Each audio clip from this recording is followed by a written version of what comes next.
Hello everyone, very good morning and welcome to Unacademy, a one-stop destination for the English medium civil services aspirants. Welcome to the daily Hindu news analysis. So let's begin today's discussion by first looking at the topics that we are going to discuss. From the Delhi edition of the Hindu, I have chosen these 9 important articles for a detailed analysis. We have 3 articles that are relevant for the mains exam, and the rest of them, which are smaller articles, are important for the prelims examination. So let's analyze all these topics comprehensively so that you don't have to go back and read the newspaper again. If you guys are liking these initiatives, do support us by pressing the like button, share your comments below, and don't forget to subscribe to our channel. So before we start, we have a very important announcement. As part of the Holi festival, which is coming up, we are excited to offer a flat 50% discount on our IAS courses, along with a 6-month free extension. You can make use of this offer to enroll for our English online classroom program, which has started from 16th of March. On 16th March, just an orientation session has been held, and from today, the classes are beginning in the morning batch. So you can enroll for this program by making use of the offer which is being provided. So with this, let's start with the discussion of the Hindu newspaper by looking at this important column from page number 7. This article deals with the topic of non-personal data. So you need to understand what is non-personal data and why is it important to regulate the collection, the storage, the generation and exchange and usage of non-personal data. The writer is examining the non-personal data governance framework, which was recently notified by the Ministry of Electronics and Information Technology. So let's dive deep into this topic and understand all the important concepts related to non-personal data and its governance and regulation. So first, let's look at the context in which the article has been brought out by the Hindu. See, India has set a very ambitious plan to ensure that its economy reaches the $5 trillion mark within the next few years. And if India has to become a $5 trillion economy, it will have to rely heavily on the digital economy. In fact, India has done very well with regard to its digitization.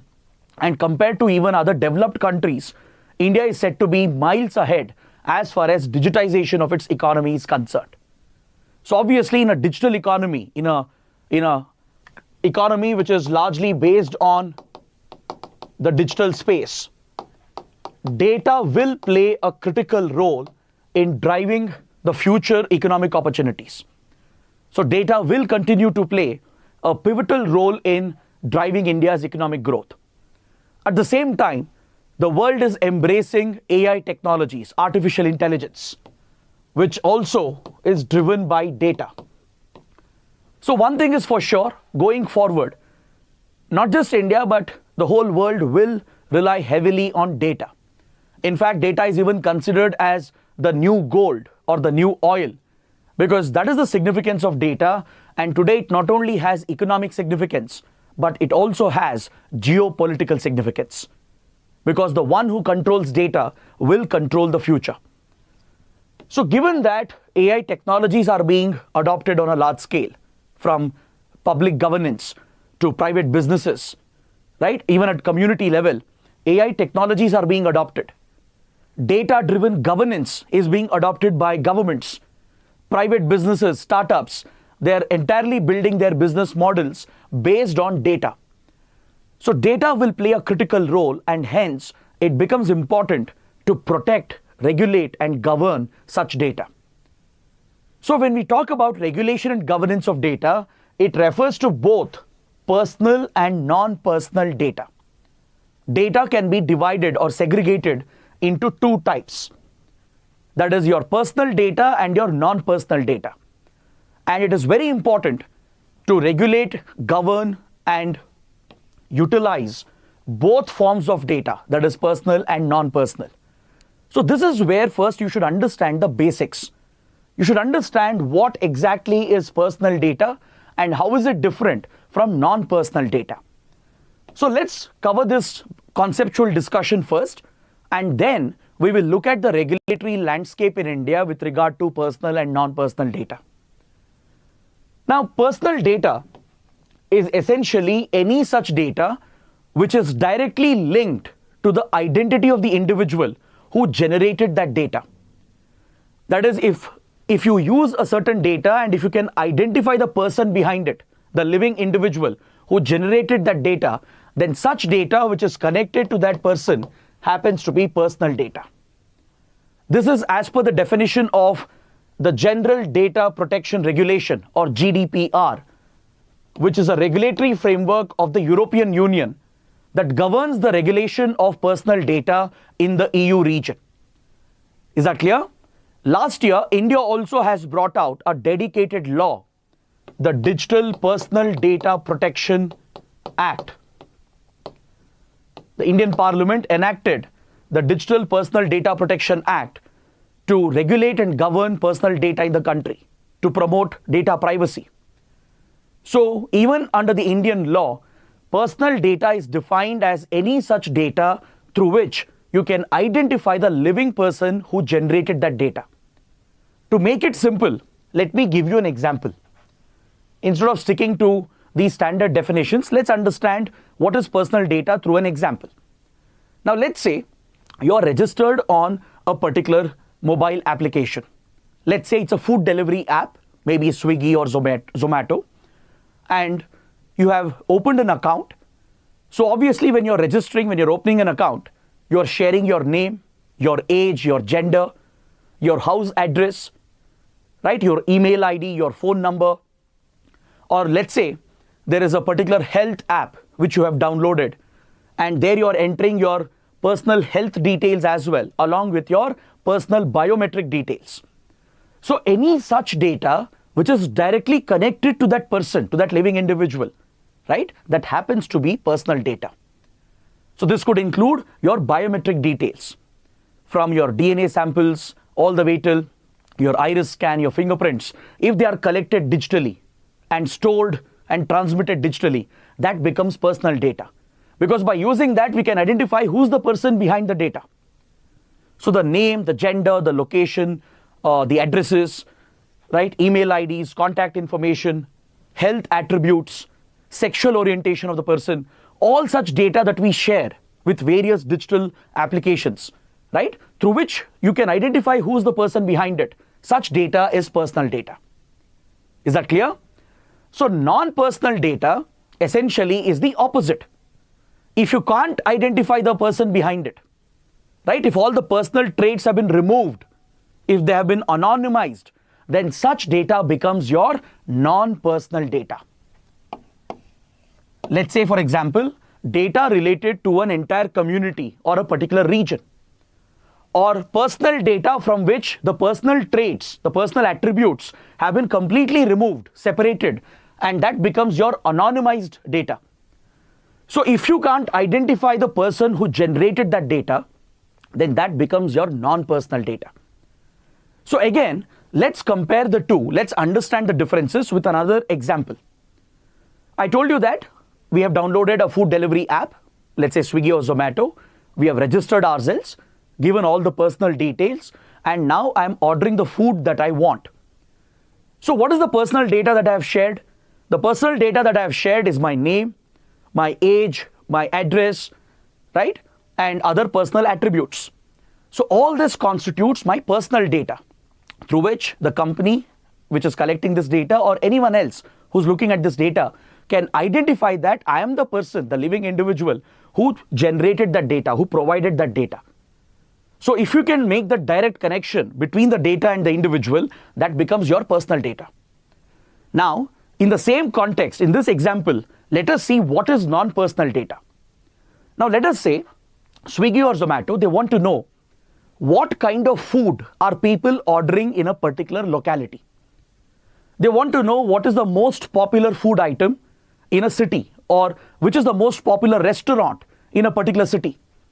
Or they want to know what is the peak time during which they are getting maximum orders so that they can optimize their logistics, deploy the delivery personnel accordingly, and thus provide better service to the customer. So such data, right, which is not related to one individual, which is based on user patterns, that is your non-personal data. Let's say Delhi is ordering more chole bhature. Bangalore is ordering more dosas or biryanis, right? So this data, which gives you trends, which gives you patterns, and which you can use for customizing your product, making it better, making it more efficient, right? This is called non-personal data. Essentially, it's not connected to one person or one individual, right? Even if there are any personal traits, they are removed, they are segregated, and it becomes anonymized data. So using such non-personal data in the economy has a lot of benefits. Of course, all forms of data can be monetized. Even personal data can be monetized. But when it comes to personal data, there is a bigger concern about data privacy of the individual. Data privacy, data security of the individual takes priority in case of personal data.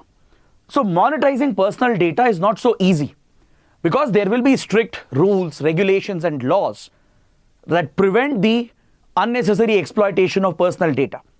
Personal data can be used and monetized by companies or even by government only by taking explicit permission, by taking explicit consent from the concerned individual.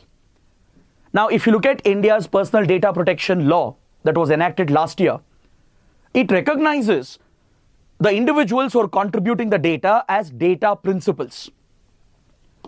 They are recognized as the DPs or data principals, meaning they are the owners of the data. So we individuals who are contributing this data, either to private companies or government organizations, right, we become the data principals. The individuals are recognized as data principals.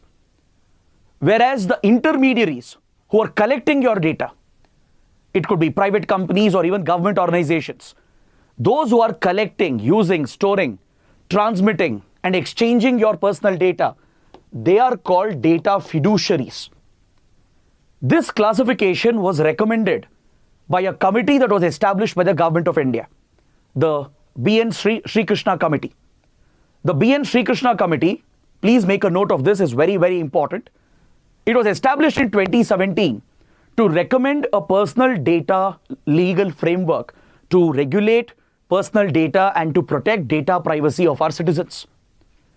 Based on recommendations of Sri Krishna Committee, initially a bill was brought out, but the bill became very controversial as the government was giving itself a lot of exemptions when it came to the data privacy of the individuals. So later the bill was withdrawn and a new bill was introduced in the parliament. It is this new bill which was enacted last year.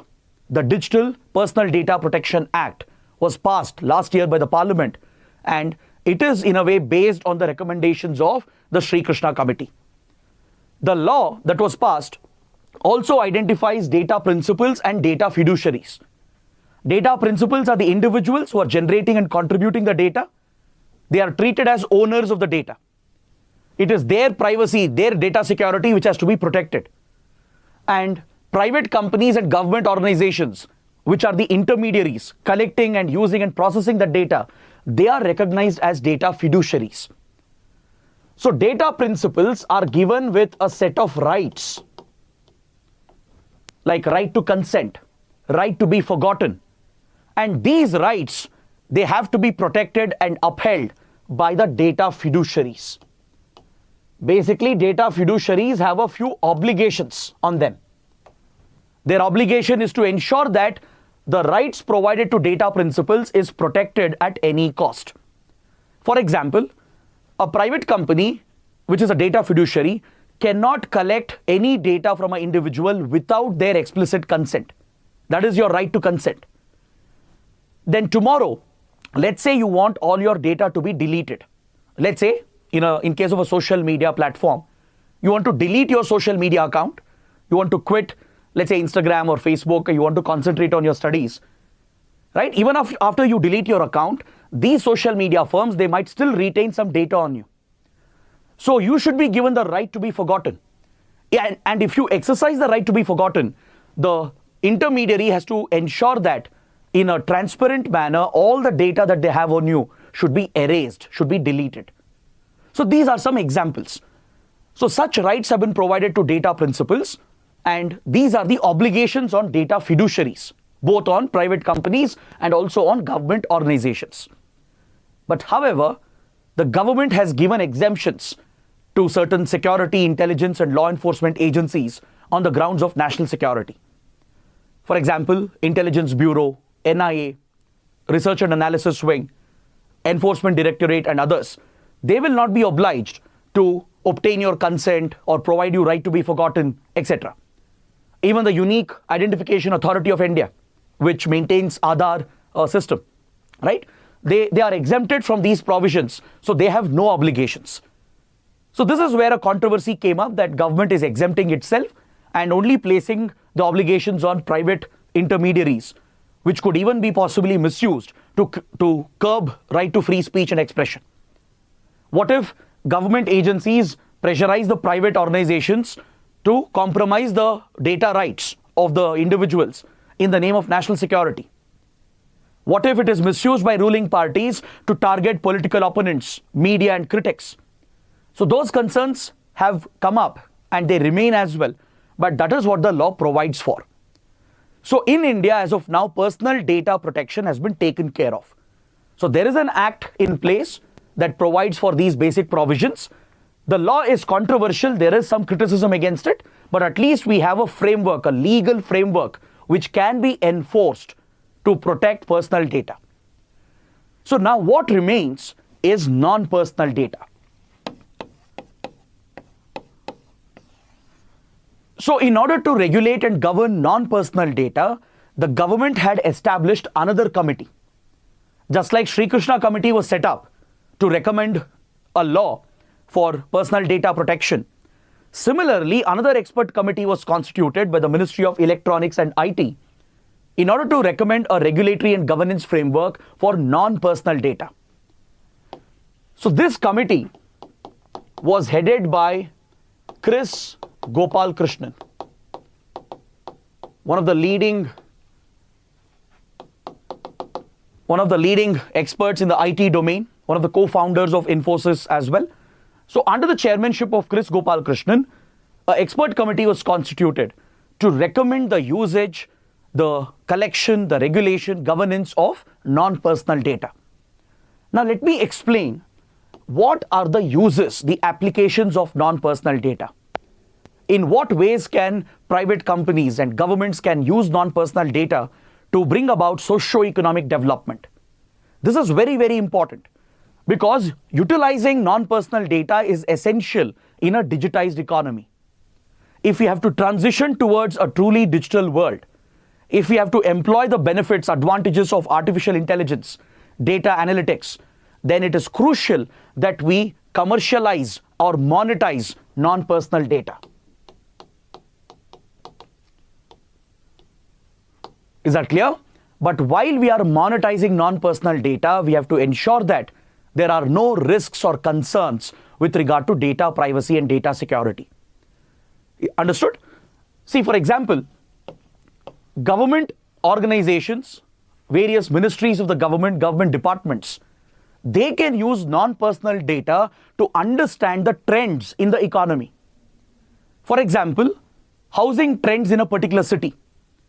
Let's say there is a city which is very congested, and to plan for future expansion of the city, the urban designers, the policy makers, the local municipal bodies and city corporations, they can rely on non-personal data of the people of the city and track the patterns to see where people are willing to relocate, to identify which could be upcoming new localities where the city can be expanded, and accordingly provide for urban infrastructure. Similarly, you can track employment trends in the industry. You can keep track of even health-related issues and concerns. So you can identify a number of trends and patterns by using non-personal data. Let's say understanding traffic congestion or traffic flow in a congested city. Accordingly, the traffic police can devise different routes and plans, and maybe private startups can design applications to ease congestion of traffic in a city based on these trends, which are collected through non-personal data. So there are numerous such applications, even in the banking sector, in finance, right, in public service delivery. Identifying these trends can serve a very big purpose as far as public governance is concerned. In the private industry as well, the startups, the private companies, the tech startups, they can design better applications, provide you a better user experience. They can improve efficiency, cut the costs, thus contributing to the economy as well, while providing a better service to the customer. So monetizing non-personal data is extremely beneficial. You can even forecast disasters, meteorological hazards. You can keep track of, let's say, citizen patterns, right? Understand the usage patterns of citizens. What food item are citizens consuming, right? And predict food shortages accordingly. Better manage the demand supply of food items, especially volatile food items like vegetables, fruits, etc. Right? So government authorities can make use of it, private companies and startups can make use of it. So by understanding trends and patterns through data analytics and AI-driven models, you can provide for socio-economic development in the country. That is the advantage of commercializing or monetizing non-personal data.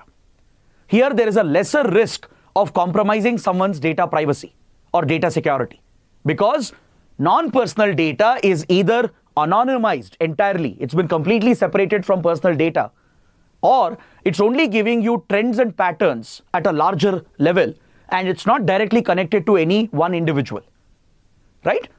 So given that non-personal data can be more easily monetized, it is important to encourage the monetization of non-personal data, or at least the utilization of non-personal data. But however, there are certain risks and concerns as well. There are few concerns. What if the non-personal data is not completely separated from personal data? What if a company, let's say, it's claiming that non-personal data is fully anonymized and you can't identify the individual behind it? But what if this wasn't done properly? What if non-personal data could still reveal something about an individual or about their personal lives, which could compromise their data privacy? Because don't forget, today right to privacy is a fundamental right. In the landmark case, Puttaswamy case, the Supreme Court of India declared that right to privacy is a fundamental right under Article 21. So keeping that in mind, it's very important to ensure that data privacy is protected. So there are certain risks and concerns associated with the usage of non-personal data, and that is why we need a regulatory framework, a governance framework. For this purpose, the Ministry of Electronics and IT had set up this expert committee headed by Chris Gopalakrishnan. So a few years ago, in 2020, the committee submitted its report to the government. And based on this, the Ministry of Electronics and IT has brought out the non-personal data governance framework. Please make a note of this. This topic is very, very important. You can expect prelims and even mains questions based on this. So until now, we have discussed the entire concepts, the entire background. Now let's proceed to the next part of the discussion and look at the non-personal data governance framework, which was notified by the Ministry of Electronics and IT. Let us also compare this with the Digital Personal Data Protection Act that was passed last year. We understood the basics of the law, how data principles, data fiduciaries were identified, and how a set of rights and obligations were placed on them, respectively. So now, let's look at how the data governance framework for non-personal data is dealing with non-personal data. First and foremost, it is defining what constitutes non-personal data. It is going on to define and categorize non-personal data, and it is also clearly mentioning that non-personal data has public value. Monetizing this data or using the analytics brought out through analysis of non-personal data, it serves a public good. It can be used for the benefit of the public. It can be used for socio-economic development and for improving economic activities. So this fact is recognized by the data governance framework. but it also highlights the concerns, the risks associated with monetization of non-personal data, and it's providing a framework to avoid those risks. So it defines non-personal data and breaks it down into different categories. The data governance framework says that non-personal data is such data which is not connected directly to any individual, or at least it is that personal data which has been completely anonymized, meaning all the personal traits have been removed and it has been separated to make it non-personal data, to make it anonymized data. So it is clearly recognizing and defining what constitutes non-personal data. That is point number one. Next, it classifies non-personal data into three types. You have public non-personal data, community non-personal data, and private non-personal data.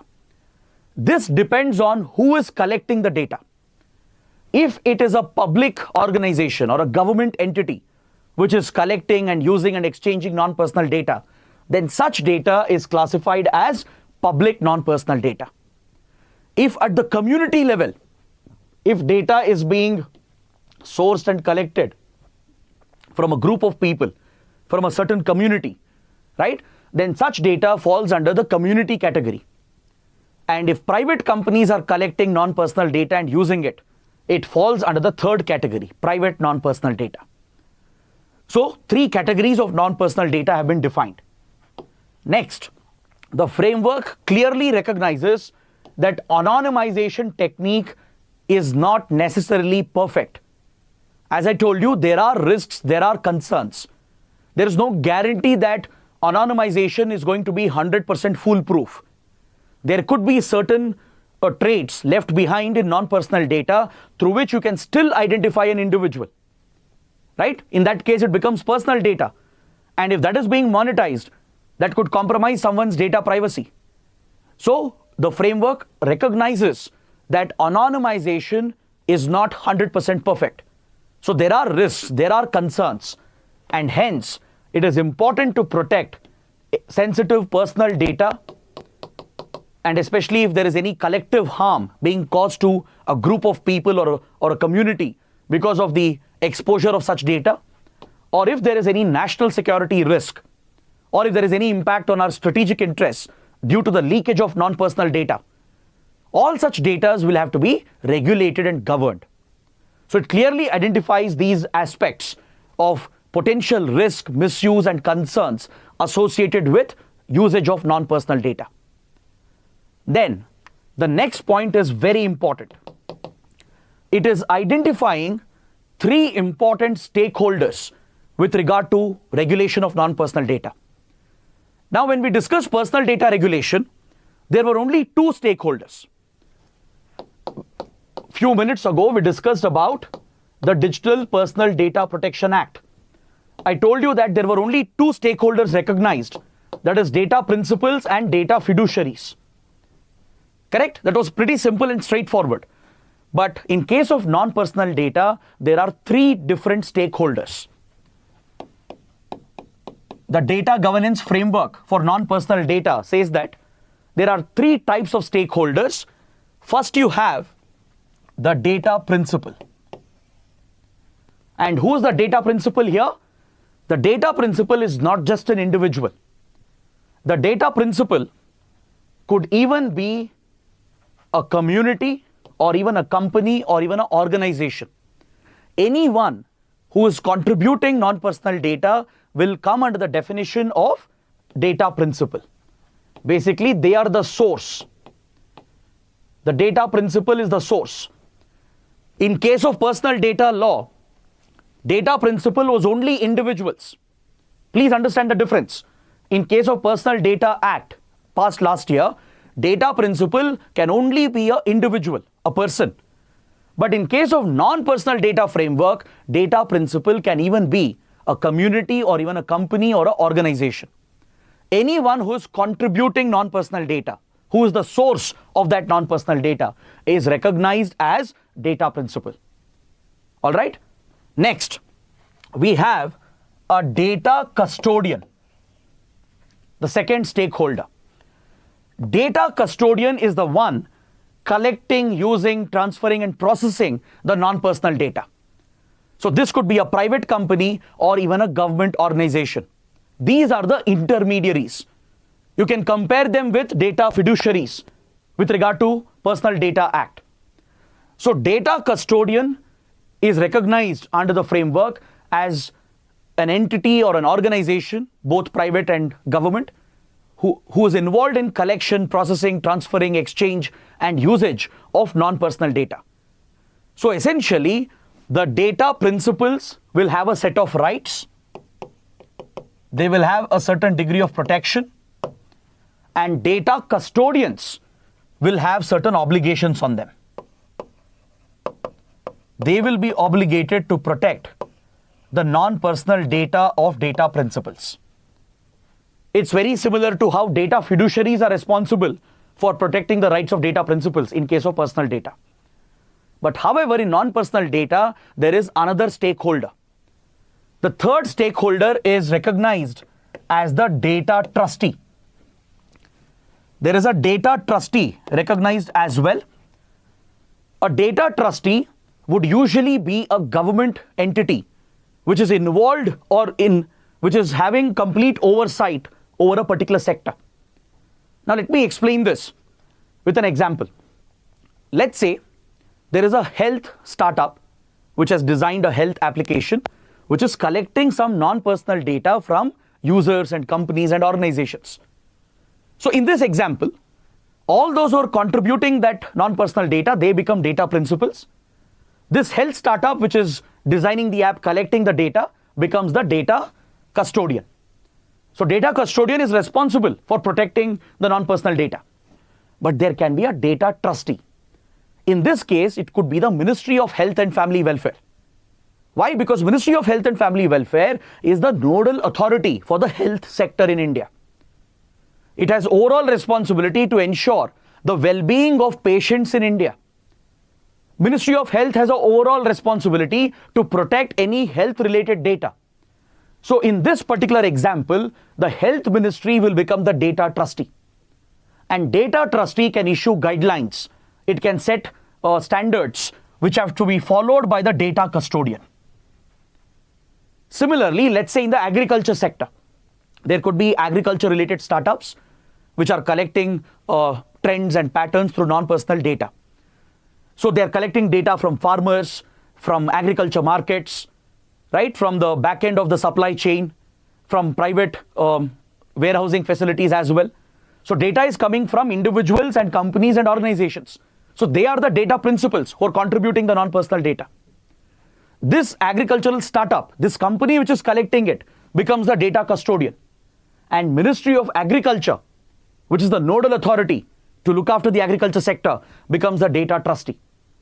So Ministry of Agriculture can set guidelines and standards which has to be followed by this company, this startup, which is a data custodian, so that rights of those data principals can be protected. So this is the framework brought out by the government based on the recommendations of Chris Gopalakrishnan Committee. The committee also recommended the establishment of a non-personal data authority, a national level authority which could enforce the framework and ensure that it is implemented. In fact, even Sri Krishna Committee had recommended something similar. Sri Krishna Committee also had recommended a personal data protection authority. But however, the law that was passed last year does not provide for an authority. It's only providing for a data protection board with some limited powers. Sri Krishna Committee had actually recommended a very powerful national authority for personal data protection. But the law that was passed last year does not provide for the authority. The government has dropped this recommendation. It has diluted this recommendation, and it has only established a data protection board with some limited powers. So here the Chris Gopalakrishnan Committee had recommended a non-personal data protection authority, and it has been included in the framework, but it has still not been established by the government. So these are some very important points that you will have to remember. Now coming to the last part of my discussion, the framework notified by the government also provides for usage of this data and exchange of this data for public interest and for economic purposes.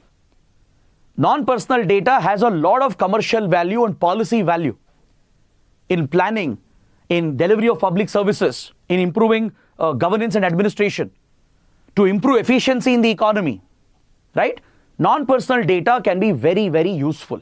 It can be a policy planning tool for policymakers. If you use data analytics and AI algorithms to crunch the non-personal data and bring out trends and patterns, it could be very valuable in policy making, in law making as well. It could improve delivery of government services. It could increase efficiency in the economy and drive better optimization, which could contribute to India's GDP growth. It could help India reach the 5 trillion mark. Is that clear? So the framework does provide for monetization and usage of non-personal data. For example, if there is a clear public interest, let's say traffic congestion can be solved in a city by using data analytics and by crunching non-personal data, then this is allowed. The concerned government authorities, after following the regulations, can go ahead and use the non-personal data for a public interest. Similarly, private companies, they can use the data as well. If there is a legitimate business interest which can improve the product, which can improve the delivery of service or the efficiency of service, if it can benefit the customer and the company, then definitely they can go ahead and monetize. But while they are monetizing, they have to ensure that there is no compromise on data privacy and data security. Understood? Even in the case of national interest, national security, strategic interests, non-personal data can be harnessed. So it essentially means security law enforcement agencies can use non-personal data as well to understand trends and patterns, which serves a security purpose. So all such usages are allowed, and exchange of data from one organization to another is also allowed as per the framework.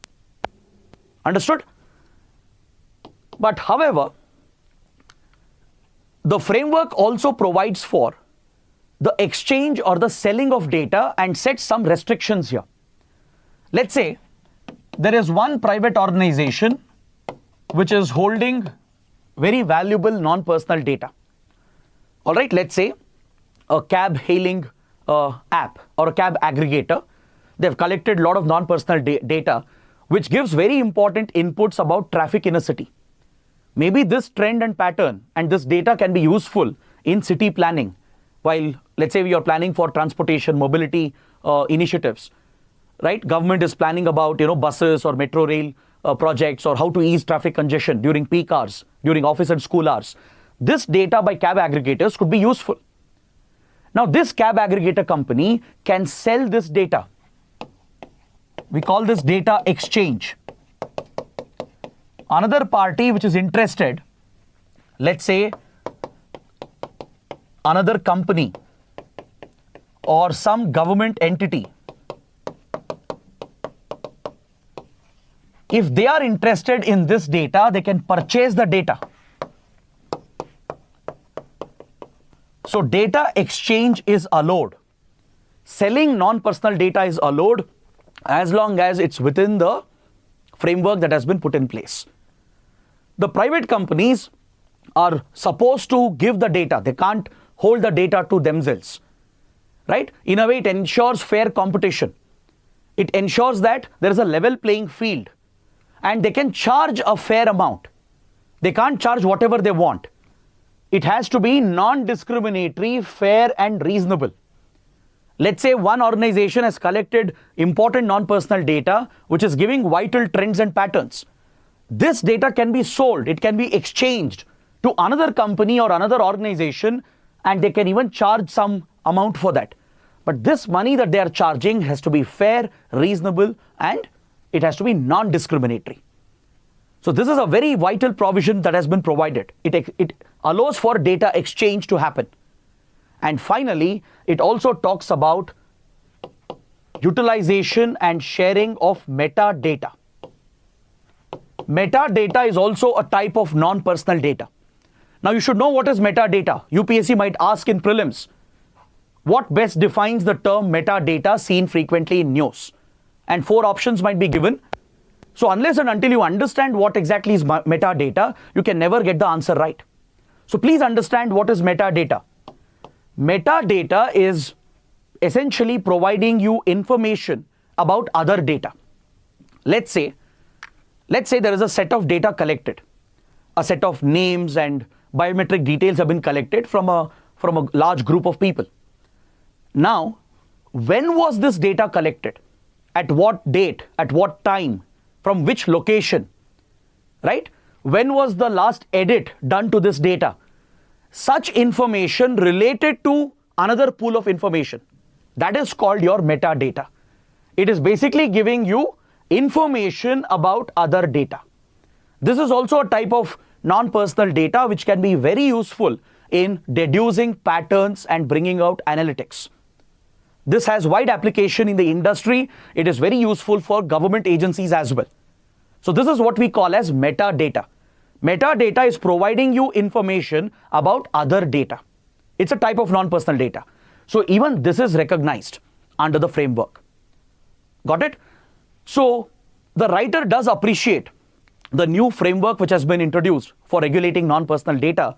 But however, she is also identifying certain shortcomings. Because this is a critical evaluation. You can get a mains question where UPSC might ask you to critically evaluate the non-personal data governance framework. So there are few major shortcomings, and the writer says that data privacy concerns are not entirely addressed. Because see, this is just a framework notified by the government. This is not a law.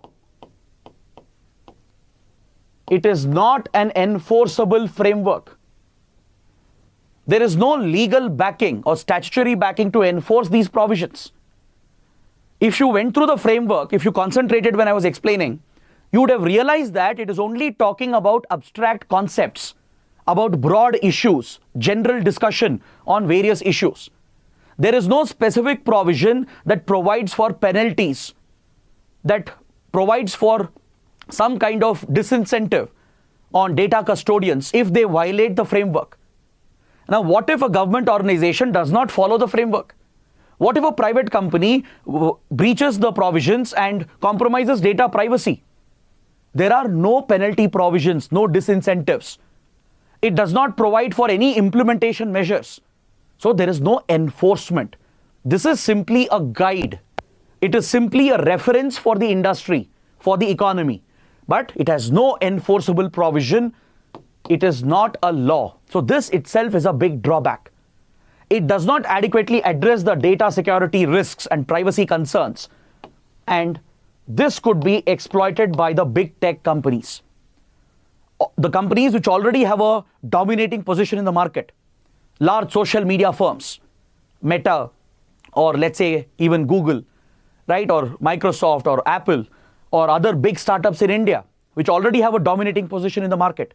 They can exploit their control over non-personal data and ensure that only they benefit from monetization of non-personal data.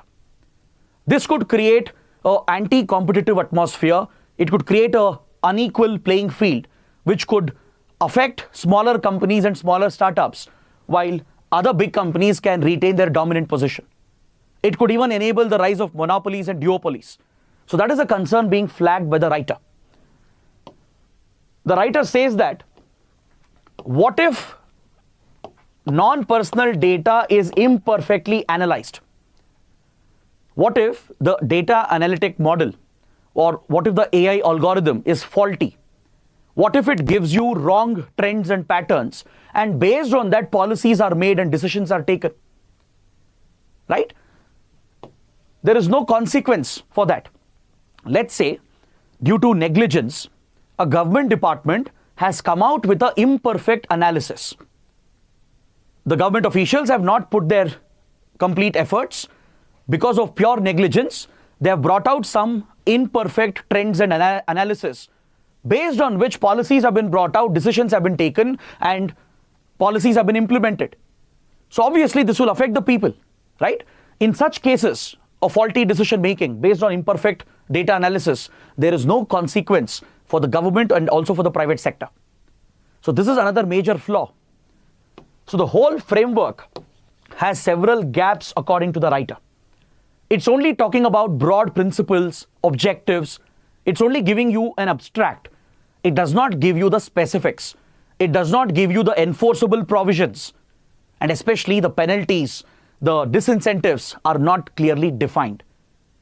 So this is where the framework has a very big shortcoming, according to the writer, and India can learn from other countries in this particular context. If you look at other jurisdictions like Australia, even if you look at United Kingdom and Estonia, these countries have recently introduced non-personal data protection framework which deals with all these issues. They've even established data exchanges where there is a smooth flow of data, non-personal data, which is being utilized for policy making, decision making, and for commercial monetization. So writer is appreciating the framework created in countries like Australia, UK, and Estonia. Maybe we can compare with their models and draw lessons from there and try to customize that for the Indian context. In India as well, there are few examples where successful data exchanges have been built in certain sectors. For example, the Telangana state government has established an agriculture data exchange by working with the private industry. The Ministry of Housing and Urban Affairs also has established a data exchange, the India Urban Data Exchange. So this is again in collaboration with private industry. So this non-personal data which is available, right, it can give us very important trends, patterns regarding agriculture sector in Telangana, regarding urban development in India. So this could be a very useful tool for policy makers and planners and even for the private industry. In the science and technology domain, the Department of Science and Tech has also worked on setting up a data exchange for implementing the National Geospatial Policy. So there are certain models and examples in India, but now we need to implement this at the national level. We have to clearly define data exchanges, how non-personal data can be monetized, how it can flow from one organization to another, how it can benefit the economy, and if there are violators, how can they be penalized? So an enforceable framework is needed, and according to the writer, this is not being provided by the current framework. So this is the biggest shortcoming according to the article. So this was a detailed, comprehensive analysis about the topic. I know we have taken some time, but trust me, it's worth it. After watching this, you don't have to go and read anything with regard to personal and non-personal data. It is a very important topic for both GS paper 2 and GS paper 3, and even for your prelims. So all the related points have been comprehensively covered, and I can tell you with confidence that this discussion is more than sufficient for this topic. It's a very big topic which we have analyzed in maybe a few minutes. So now let's move on to the next article on page number 6.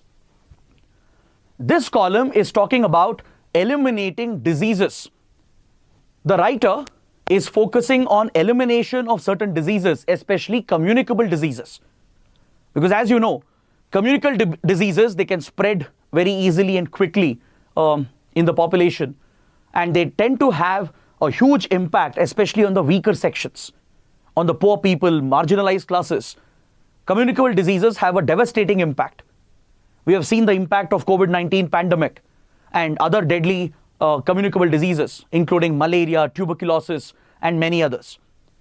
So the writer is talking about the need for eliminating diseases and how we can improve our disease management to contain the spread of certain deadly communicable diseases.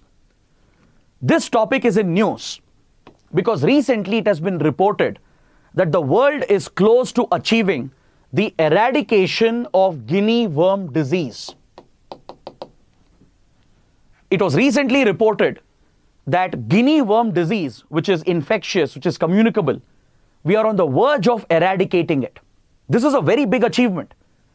A few years ago, around 1986, there were 3.5 million cases every year in more than 20 countries. The disease was widely reported in 20 plus countries, and millions of people were getting affected every single year. Now this has been reduced by 99.99%. Currently the number of cases is down to just 13 cases in around 5 countries as of last year. So this is a remarkable achievement, and we are on the verge of eradicating this disease. So after smallpox, this will be one of the biggest developments in the field of communicable disease management. Smallpox was the first major communicable disease that was completely eradicated from the world. So now, guinea worm disease could become the second disease after smallpox, which has been eliminated. And what is unique is that this has been done without any medicines or vaccines. Only through better surveillance, better diagnostics, better treatment, and the right intervention, timely intervention. With only these strategies, guinea worm disease is on the verge of eradication, even though there are no specific medicines or treatment available and no vaccines available to deal with guinea worm disease. So once it is eradicated, it will become the first ever disease in the world to have been eradicated without a specific medicine or a vaccine. It will become the second biggest success after smallpox. So that is why the writer is talking about the importance of disease elimination. It's not just important to contain the spread, but we should focus on eliminating, eradicating certain types of communicable diseases. In fact, this is also one of the global goals of the United Nations under the Sustainable Development Goal Agenda.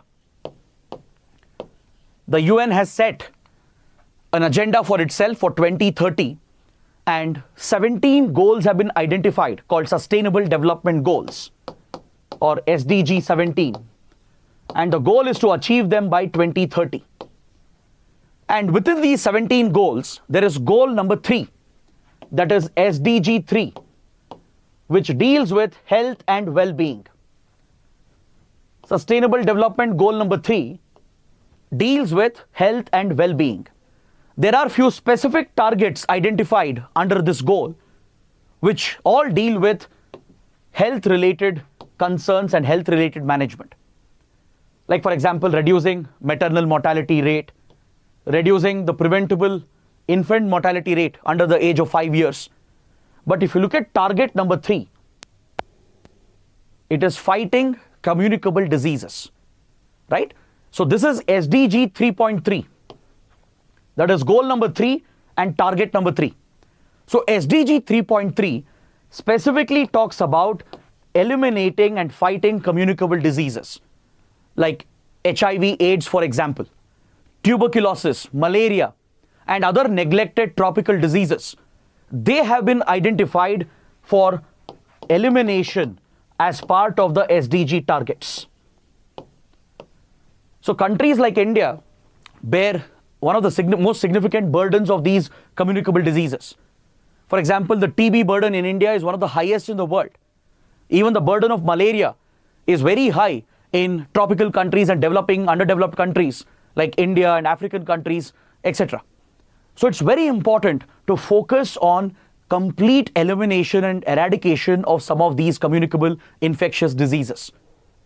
If we could do this with smallpox, if we are on the verge of doing it with guinea worm disease, then we can do this with other infectious diseases as well. That is the point the writer is making. So all you need is a good healthcare strategy. You need strong surveillance model from the national level to global level to the local regional level. There should be very strong surveillance for early disease detection. Detecting the initial breakout is extremely critical, and I'm sure all of you will better appreciate this as we have all gone through a pandemic recently.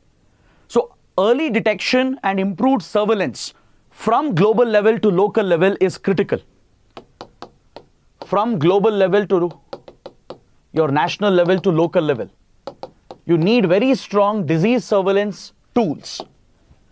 You also need better diagnostics. You need better testing.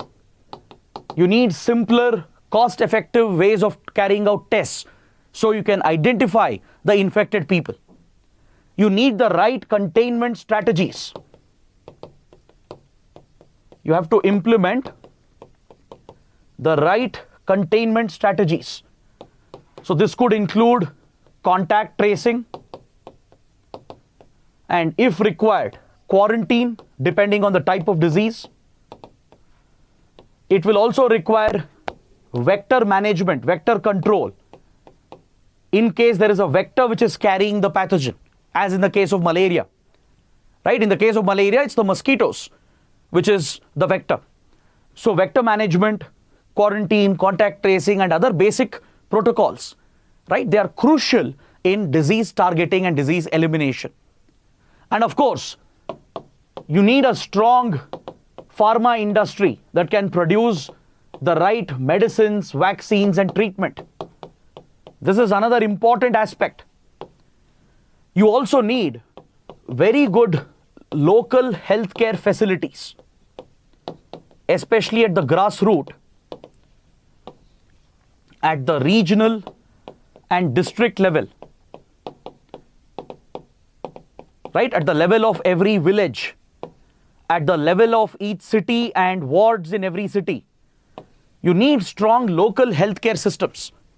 This is again something we learned during the recent pandemic.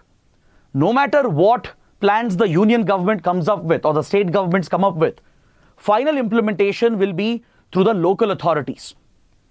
The Panchayati Raj institutions, the municipal bodies, city corporations, their health departments, they will play a critical role. The primary health centers at the grassroots level, in every village, in every ward, they will play a critical role in surveillance, diagnostics, testing, quarantine, and treatment. So strengthening your grassroots healthcare infrastructure is very crucial to target any contagious infectious disease. And the goal should be to eliminate these deadly diseases which have placed a significant burden on humanity. Malaria, TB, HIV/AIDS, hepatitis B, and other neglected tropical diseases. They have a huge socio-economic cost, especially on developing and underdeveloped and poor countries.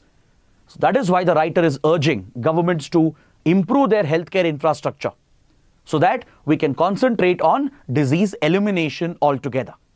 So this is what we understand from this important column.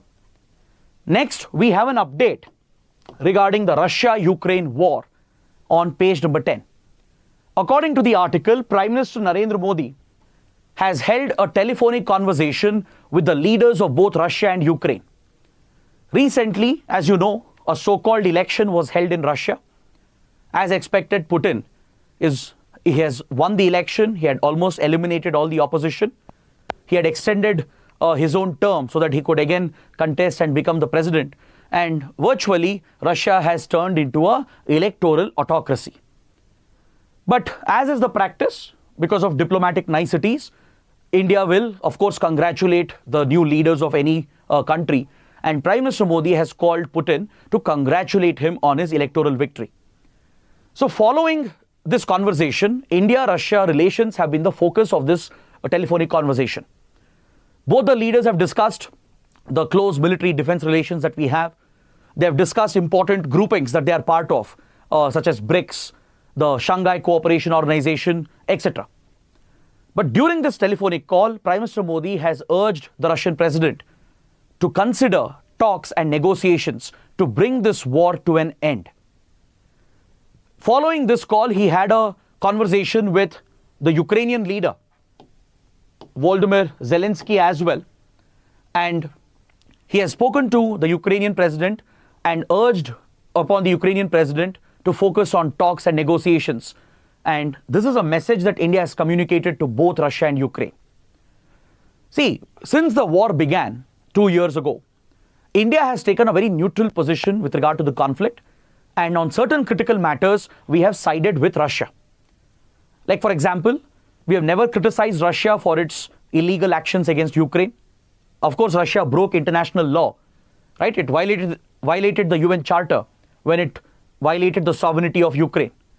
But India never criticized Russia, and we never voted against Russia at any UN resolutions. This is in line with our independent foreign policy because we primarily look after our own self-interests, our national interests. There's nothing wrong with that. Russia has been a time-tested friend. Russia has stood with India when it really mattered, right? So obviously, India would also stand with Russia, and we have a very critical relationship in the oil sector, in defense, and other key areas. Even in nuclear and space domain, India-Russia relations are extremely important. So keeping that in mind, India stood with Russia in certain aspects. We never criticized Russia for its actions, never voted against it. We abstained from all these votes. And India also bypassed the Western sanctions. We completely bypassed the economic sanctions imposed by Western countries, and we continued oil imports from Russia.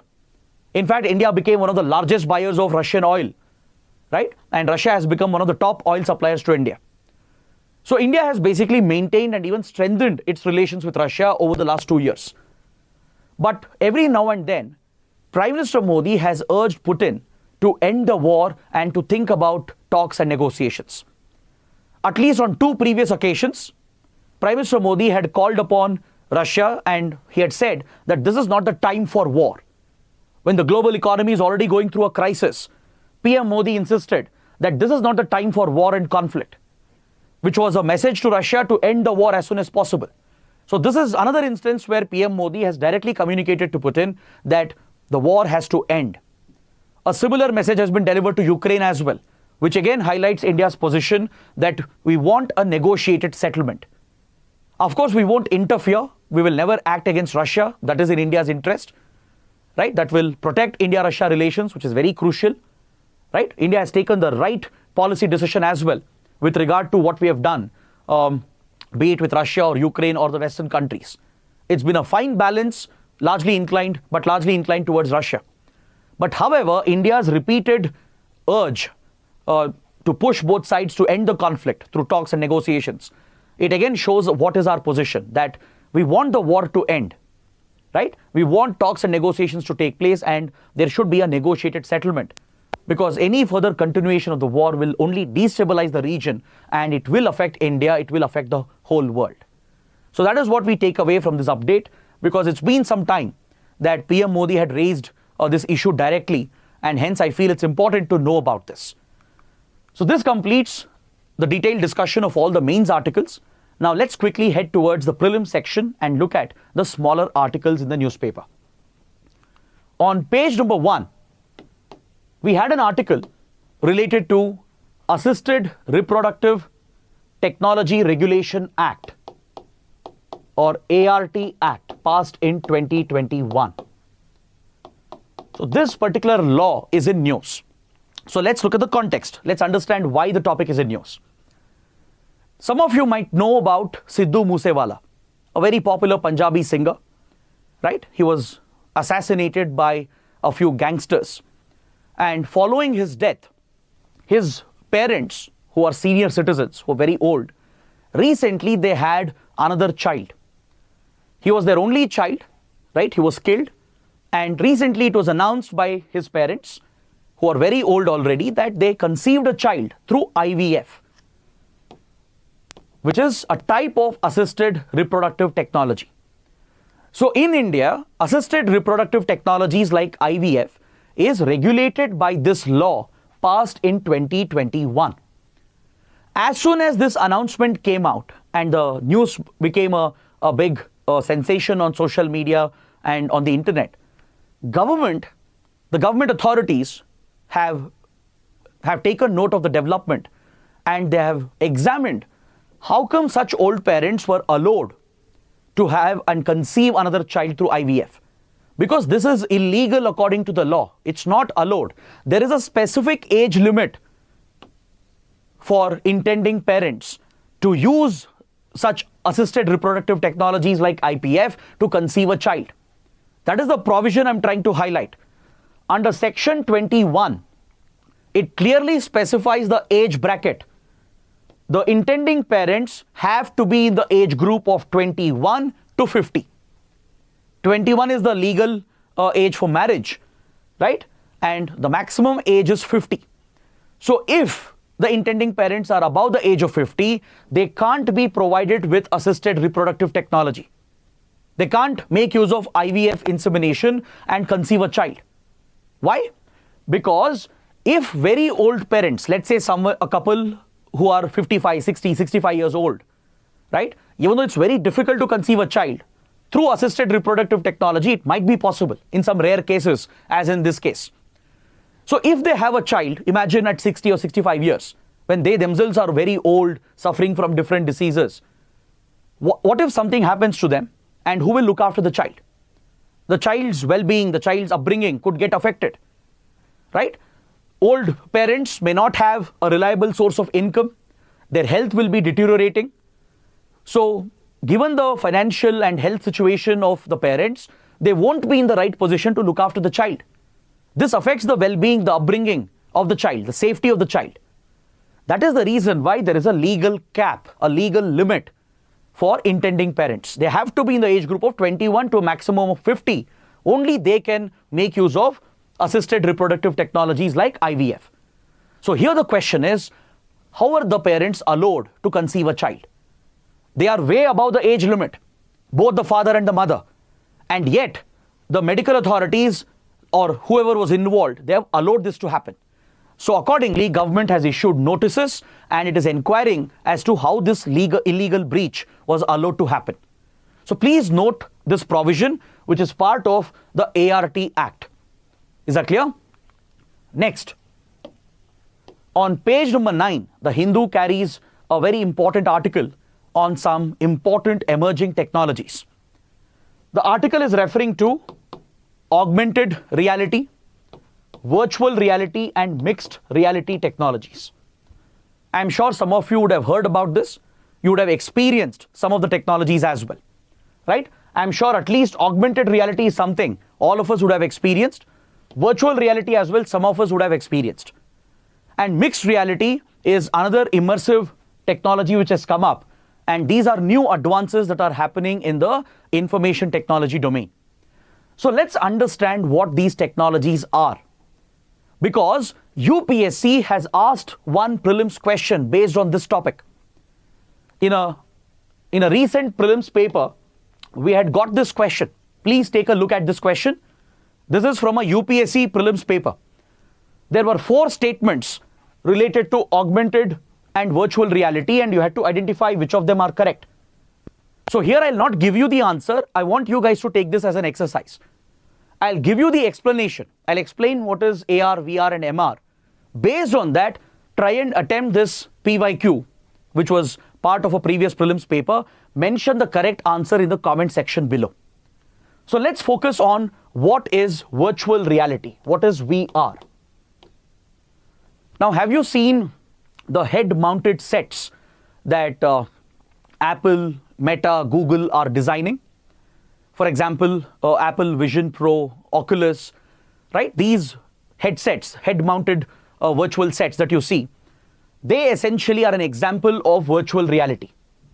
In case of virtual reality, you are completely cut off from the physical environment. An enclosed environment is created. That's what a head-mounted set does.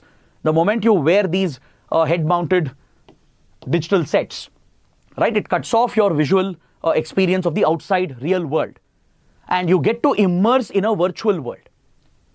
Like, for example, Meta was planning the metaverse, right? So based on a virtual headset that you wear, you can immerse in the virtual world, the metaverse, and have a virtual experience. So such technologies are called VR. It's a fully virtual artificial environment created by pushing you into a virtual environment.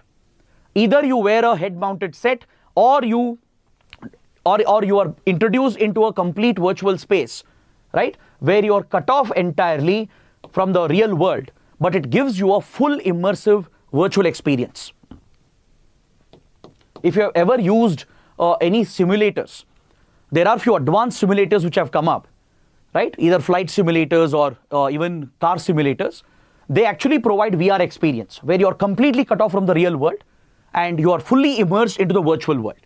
So such kind of experience, a digital experience, where you interact in the virtual world entirely with no contact with physical world, is called VR or virtual reality.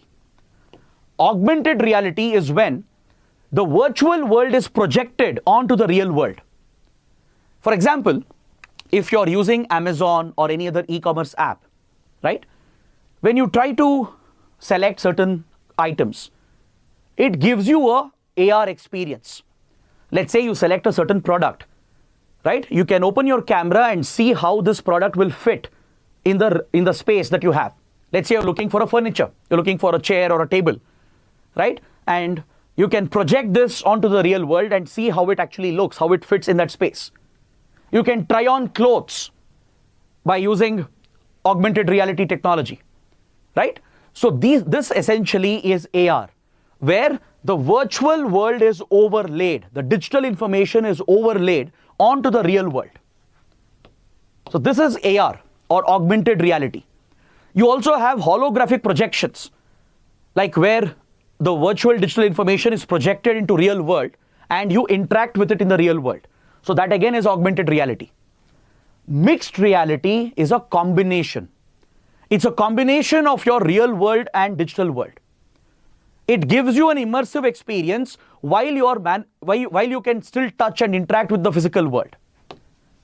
So in mixed reality, you both have your physical world intact and you have a fully virtual immersive experience as well.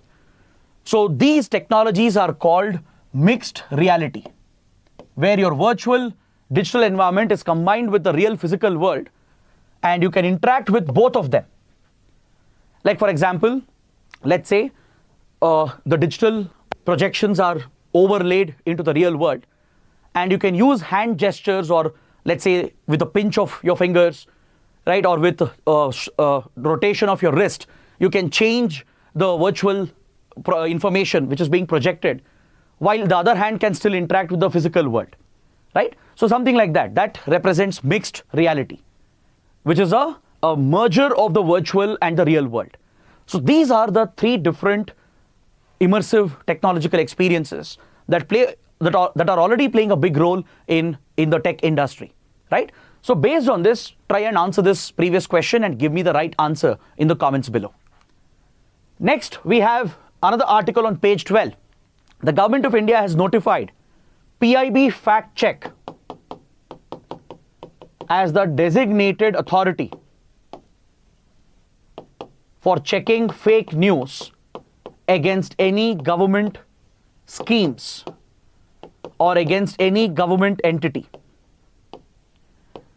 If someone is spreading fake news or misinformation about a government scheme or about a government institution, such fake news will be fact-checked by PIB fact check, or Press Information Bureau, which is the PR arm of the government of India. So within the PIB, a fact check unit has been established. It has even opened an official account on all social media platforms. You can take a look as well on your Facebook or Instagram or other social media platforms. So PIB fact check has a presence on all social media outlets and it has been notified as the official fact checker of the government. Now, why is this important? This is very important because if, let's say, there is a news website or a social media outlet on which certain fake news has been posted about a government scheme, and if PIB fact check identifies this as fake news and issues a direct order to take down the content, all those companies, they have to comply as per the IT rules of 2021. If they don't take down the content flagged as fake news by the government agency, they will not enjoy the immunity or the safe harbor which is provided to them under the IT Act. Under the Information Technology Act, the intermediaries in the tech domain, right, the internet-based platforms, social media firms, etc., they have a certain degree of legal immunity or safe harbor. The immunity is that they are not directly accountable or responsible for the content that someone else is posting on their platform. If a third-party user is posting some illegal, objectionable content on someone else's platform, how can you hold them accountable for it directly, right? So for that, there is a safe harbor provision, a legal immunity is provided under the IT Act. But recently, IT rules were notified for intermediaries. It regulates social media intermediaries, digital media, OTT platforms, and even online gaming industry. So according to the new IT rules, this immunity can be completely withdrawn, which means the companies, if they don't follow the IT rules, if they don't oblige by the new regulations, and if they don't take down such content, which is fake news or objectionable as flagged by the government, those companies will not be given legal immunity. The safe harbor can be withdrawn, which means cases can be filed against them. The concerned officials can be arrested jailed and punished as well. So this is a very controversial provision, because if the government itself is giving powers to a government organization to check what is factually correct or not, right? And issuing orders for companies to take down such content. And if they fail to do that, if there is legal action taken against them, what if this power is misused? Imagine, let's say there is a critical article. Let's say Hindu has written an article criticizing a government scheme. If PIB fact check calls this as fake news, right? It's a government agency. It could have a vested interest to serve the ruling party. If PIB fact check calls this article as fake news, then all platforms will have to censor that article. They have to take down that article. Or else they will not enjoy legal immunity. They could be prosecuted. They could be arrested as well. So this could be potentially misused to curb freedom of speech and expression. It could run contradictory to Article 19. So that is one of the big criticisms with regard to the new IT rules, and especially with regard to PIB fact check being given this authority to check fake news as far as government schemes and government institutions are concerned. As of now, it's doing a great work. If you visit their social media handles, you will notice that it has already flagged a number of fake misinformation related articles that were unnecessarily targeting government schemes and government entities. But what if tomorrow it is misused on political grounds to target critics, to target opponents, and force media outlets and social media firms to take down content which is critical of the government? This could breach your right to freedom of speech and expression. So that is one concern which experts have raised. Next, on page 14, we have a very disturbing article related to Rohingya refugees. Rohingyas are ethnic Muslim minorities from the Rakhine region of Myanmar. This is the Rakhine state that you can see over here, which faces the Bay of Bengal. So the Rohingya Muslims have historically been targeted and oppressed here by Myanmar's army and the radical Buddhists in Myanmar. So this is an ethnic communal conflict which has been going on since several decades, and it has triggered a huge humanitarian crisis in the region. Several Rohingya refugees have fled from here. They have sought asylum in Bangladesh. They have also entered India and taken refuge in India. But several Rohingya refugees, they take the risky sea route as well. They take the help of these human traffickers, and with rudimentary boats, they try to take the sea route via Bay of Bengal or Andaman Sea, and they try to reach either Bangladesh. Sometimes they have tried to go to Sri Lanka, and more frequently they try to go to Thailand or Malaysia or even Indonesia. This is the refugee migration route present around Bay of Bengal and Andaman Sea. Many times these basic rudimentary boats are overloaded with the refugees, and they often capsize or overturn and drown, killing all the refugees. So this has become a humanitarian disaster in the region. And wherever the refugees have managed to enter, in Thailand, Malaysia and Indonesia, it has led to many problems, because obviously the native local people will oppose the entry of refugees. Even in India, there has been a lot of outcry against accepting Rohingya refugees. In Bangladesh, where the largest Rohingya refugee camps are present, it has become a huge burden for Bangladesh as well. So this crisis in the Rakhine state, it's having a huge regional impact, and it's also having a huge humanitarian impact. According to the article, an entire boat carrying Rohingya refugees has capsized near Indonesia, and most of them have been killed, including women and children. This is very similar to the tragic refugee migration disasters that happens in the Mediterranean Sea, where many refugees from Africa, from West Asia, they flee across Mediterranean Sea and they try to enter Europe. Many times the boats sink and most of them will lose their lives. Hundreds and hundreds of people have been killed in the Mediterranean. Similarly, several Rohingya refugees also have been killed in these waters when they are trying to carry out this risky migration. So this brings attention to a humanitarian tragedy which is occurring in India's neighborhood. Then on the last page of the Science and Tech supplement, there are two important articles, and after that we can close the session for today. There's an article related to environment and ecology. The article is referring to a type of whales called right whales. They belong to the baleen family of whales.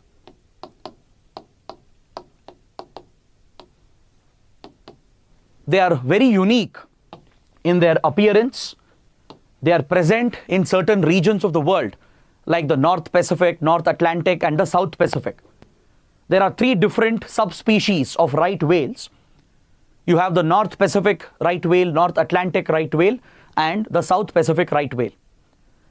Now, these creatures are very gentle and docile creatures. They don't pose a harm to human beings at all. But they are known for their long migrations. They move from the Antarctic region towards the northern hemisphere. They basically move all across the southern hemisphere, cross the equator, right? And they even enter the northern hemisphere in search of warmer waters. When winter sets in at the southern pole, the South Pacific or the Southern Pacific right whale, they migrate for such long distances. But what is unique about them is that they always pass close to the coastline. For example, near Australia and New Zealand, right? The southern right whale, it always passes right next to the coastline. They pass very close to the land and they might carry out this long distance migration. Same with North Atlantic and North Pacific right whales as well, right? They carry out long distance migrations from the Arctic Circle towards the equator. And they go back again. This is a regular migratory season.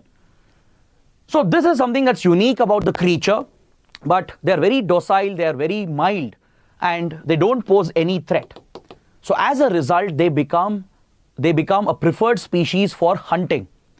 I hope you know that whaling is a huge business, especially over the last 2 centuries in 18 and 1900s. Thousands and thousands of right whales or baleen whales were killed because there is a huge application as far as their fat content, their oil content and flesh is concerned. In fact, whaling became such a problem that these species were driven to extinction almost. So that's why we also have an International Whaling Commission, and a treaty has been adopted to ensure that we don't push the species towards extinction, right? Now, according to this article, there is a new research which points out the impact of fishing, commercial fishing, on the breeding patterns of right whales. The research article says that if a female baleen whale or right whale, if it encounters any fishing equipment, meaning if it crashes into a fishing boat or if it gets trapped in a fishing net, this can be such a traumatic experience for the female whale that it might stop breeding entirely for its life cycle. So this is an existential threat for the species of the 3 subspecies of whales. And some of them are endangered.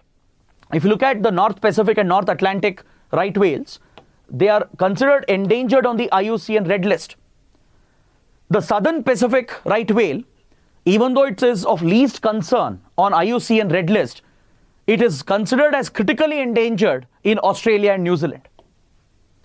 In the concerned countries, in that particular region, in Australia and New Zealand, it's considered as critically endangered because their numbers have been driven down largely due to commercial exploitation, large-scale hunting and whaling, which now has come to an end. But still, anthropogenic activities, human activities including fishing, is disrupting the migration and breeding of these whales, which is a threat to the survival of the species. So that is what we understand from this article. Then finally, another Science and Tech article from the same page.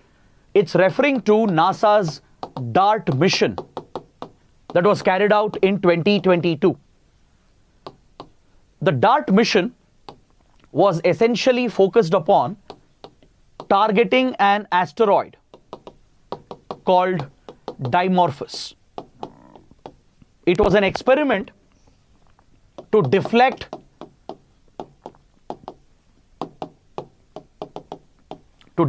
a near-Earth object. There could be certain celestial objects which could be on a collisionary course to the Earth, right? Which could be an apocalyptic extinction level event.